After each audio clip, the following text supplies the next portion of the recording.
Hey guys, how's it going? This is Xenocorpse here, and welcome back to Minecraft Hardcore Mode.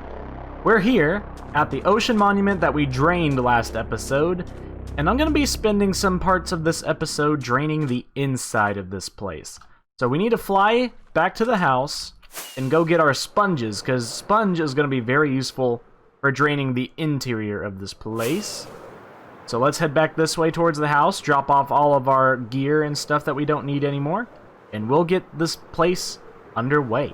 Okay, so here we are inside of the ocean monument. I went ahead and drained this room. We did this a while back when we first conquered this thing. And we've got this much of the area already drained. I kind of dug out this little area here.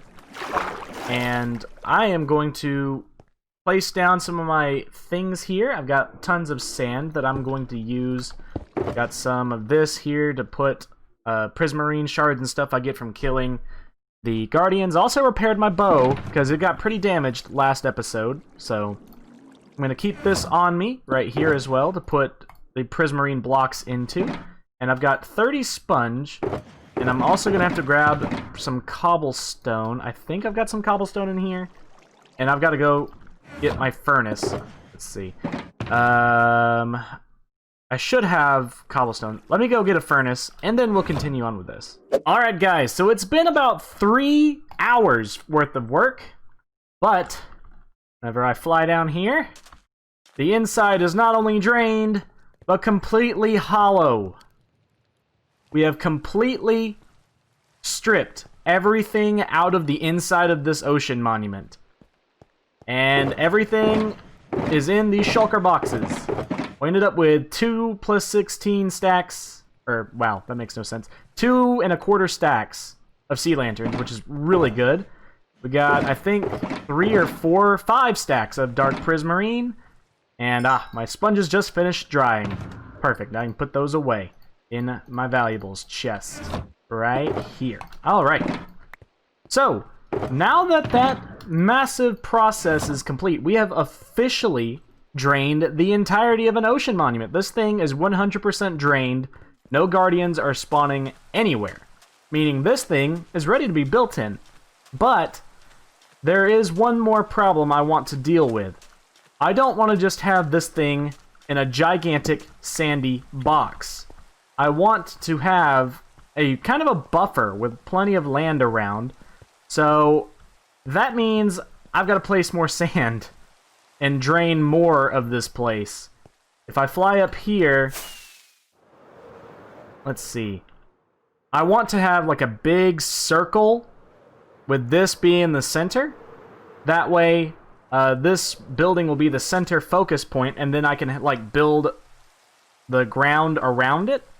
I think that'd look pretty cool. But that's going to be a lot more work. And I don't want you guys to sit here and watch me drain more ocean. So we're going to go do something else for this second half of this episode. I've gone home and I actually went and got my shulker box full of quartz.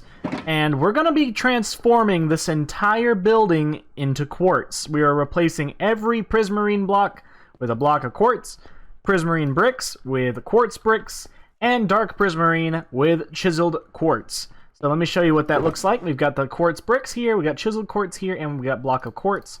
And when we have all 3 of them together, we are going to have this kind of cool combination. So that was a brick, so I'll set that, and then a regular block of quartz.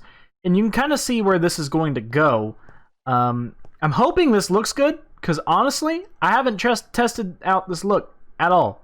I just think it'd be kind of cool to convert this entire thing into quartz, but I don't know. It also sounds very expensive, and I'm pretty sure I don't have enough quartz to finish this whole building, but you know what? It won't hurt to try. And that's the motto I'm going to live by. So we're gonna start putting some blocks in here and trying this design out and just kind of seeing how it looks.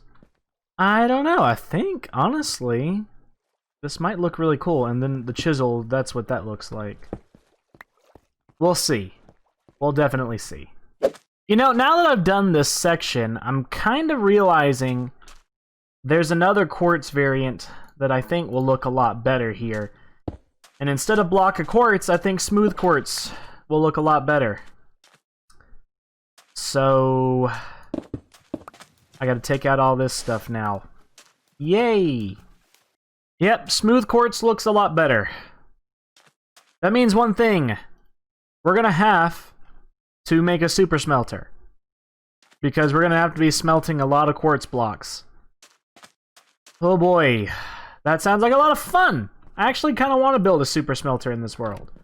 I've got some more smooth quartz smelting up, but that's not going to be nearly enough, and we're also going to have to mine some more quartz. So, I guess the next thing I need to do is build a super smelter, guys.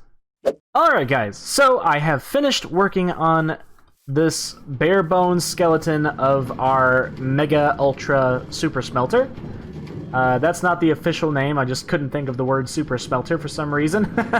But yeah, we've got never-ending hopper minecarts moving around as of right now. I will have a system for them to pop over to a chest, for them to collect items for us to send into the system. But we've got the hopper minecart retrieval system. In fact, I can go ahead and chuck this one in here as well. And let's just start pushing that one along. That one will take stuff out of the minecart, or out of the furnaces, and drop it off into our finished smelting chest whenever that gets set up. But right now we've got all three hopper minecart systems set up, ready to go. And this is kind of the general shape I'm going for. This is a stack of furnaces, meaning we can cook 64 stacks of anything at any given time. So this thing is absolutely ridiculous. We've got 16 coal in each of these furnaces right now, and this should be more than enough for us to make tons and tons of materials. And, you know, I think this will be pretty good for the rest of this world. I don't think we're going to need anything bigger than this, and if we do, we could probably just stack this on top of another one, honestly. So, what do you guys think I should decorate the outside of this with? What kind of style of build were you guys looking for? You know, just trying to get some ideas here, because I've got, like, this square shape here. I originally thought about doing, like, a circle shape, but I decided against it. Oh, hello. What you guys doing over there? Hold on, do I have my flint and steel? Just a second, guys. I do have my flint and steel. Yeah, boy! They can't even get to me, either. Bunch of dumb guys. Bunch of dummy dumbs.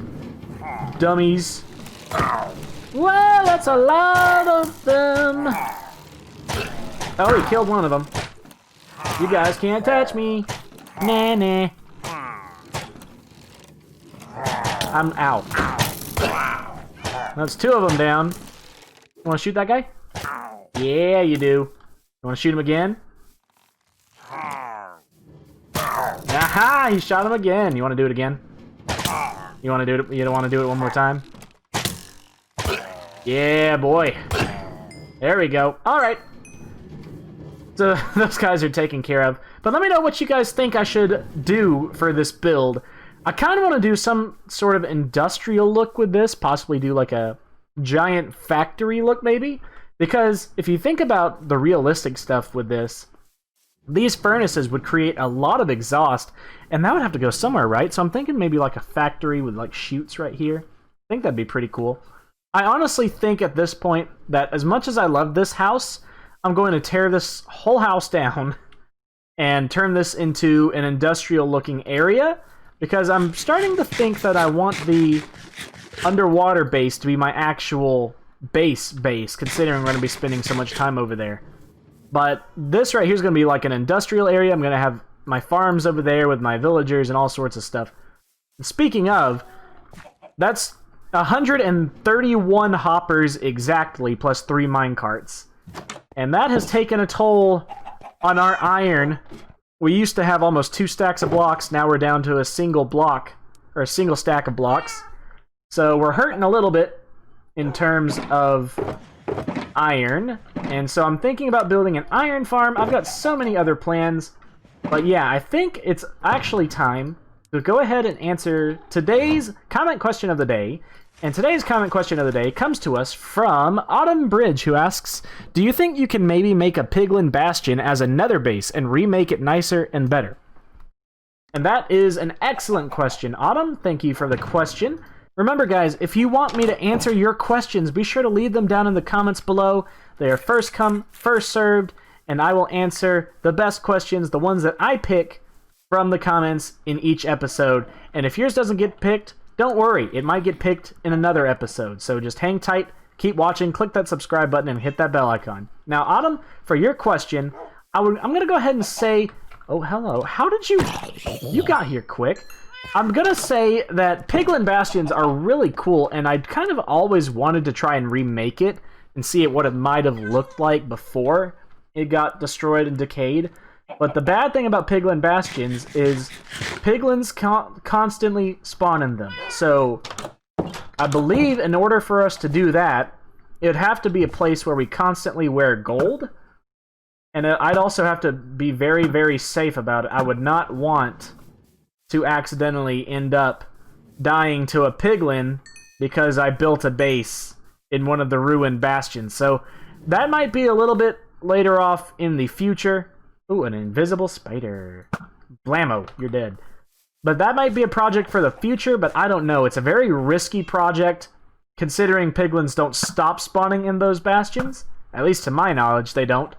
I know the brutes stop spawning, so we can, in theory, live there as long as we're wearing gold armor, but we won't be able to store anything there, because if we open a chest, we'll aggro every single one of them.